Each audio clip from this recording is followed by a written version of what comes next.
पंचकर्म ये नाम सुनते ही दिमाग में क्या आता है? शायद केरल की वो खूबसूरत वादियां, तेल की मालिश, है ना? लेकिन रुकिए, क्या ये सच में बस एक आरामदायक छुट्टी है? आज हम इसी सोच को, इसी आम धारणा को तोड़ने वाले हैं और जानेंगे कि पंचकर्म के पीछे का असली गहरा विज्ञान क्या है। तो चलिए सीधे मुद्दे पर ही आते हैं। एक तरफ है मिथक कि ये बस एक स्पा वेकेशन है, और दूसरी तरफ हकीकत कि ये एक ट्रेंड वैद्य की देखरेख में होने वाला एक बहुत ही गंभीर, एक चिकित्सीय रीसेट है। तो ये सिर्फ आराम नहीं है, बल्कि एक बहुत ही गहरी, एक कायाकल्प की प्रक्रिया है। तो सवाल तो यही उठता है ना, कि अगर ये सिर्फ मालिश नहीं है तो फिर आखिर ये है क्या? असली पंचकर्म काम कैसे करता है? चलिए पंचकर्म की इस दिलचस्प दुनिया में और गहराई से उतरते हैं और इसकी एक एक परत को समझते हैं। तो सबसे पहली और सबसे जरूरी बात, पंचकर्म कोई एक चीज नहीं है, ये एक पूरी यात्रा है, एक व्यवस्थित 3 चरणों वाली यात्रा। ये पूरी तरह से स्ट्रक्चर्ड मेडिकल प्रोसेस है, जिसके हर कदम का, हर स्टेप का एक खास मकसद है, एक विज्ञान है। और ये यात्रा आमतौर पर 14 से 28 दिनों की होती है। इसका पहला फेज है पूर्व कर्म, मतलब शरीर को तैयार करने का फेज। फिर आता है दूसरा और सबसे मुख्य फेज, प्रधान कर्म, यानी गहरी सफाई का फेज। और आखिर में आता है पश्चात कर्म, जहां शरीर की शक्ति और संतुलन को फिर से बनाया जाता है। चलिए अब इस पहले चरण को यानी पूर्व कर्म को थोड़ा और करीब से समझते हैं। देखिए, ये सिर्फ कोई वार्म अप नहीं है, ये एक वैज्ञानिक प्रक्रिया है। इसका काम है शरीर में जो गहरे जमे हुए टॉक्सिन्स हैं उन्हें उनकी जगह से हिलाना, उन्हें तैयार करना।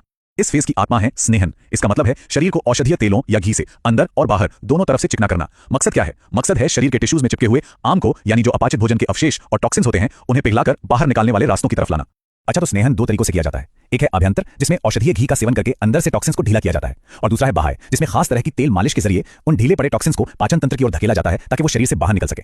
तो सबसे जरूरी बात यह है कि स्नेहन के बिना पंचकर्म अधूरा है। यही वो तैयारी है जो इसे एक गहरी चिकित्सीय प्रक्रिया बनाती है, वरना यह सिर्फ एक साधारण सी मालिश बनकर रह जाएगी। तो जब एक बार शरीर पूरी तरह से तैयार हो जाता है, तब हम पहुंचते हैं इस प्रक्रिया के दिल में, प्रधान कर्म। यहीं पर शरीर की असली सफाई, असली शुद्धिकरण होता है। और जैसा कि नाम से ही पता चलता है, पंचकर्म, इसमें 5 मुख्य क्रियाएं होती हैं। जी हाँ, 5। संस्कृत में पंच का मतलब ही 5 होता है। ये 5 कर्म शरीर के 3 मुख्य दोषों, वात, पित्त और कफ, इनमें जो भी असंतुलन होता है उसे टारगेट करते हैं, उन्हें शरीर से बाहर निकालते हैं और संतुलन को वापस लाते हैं।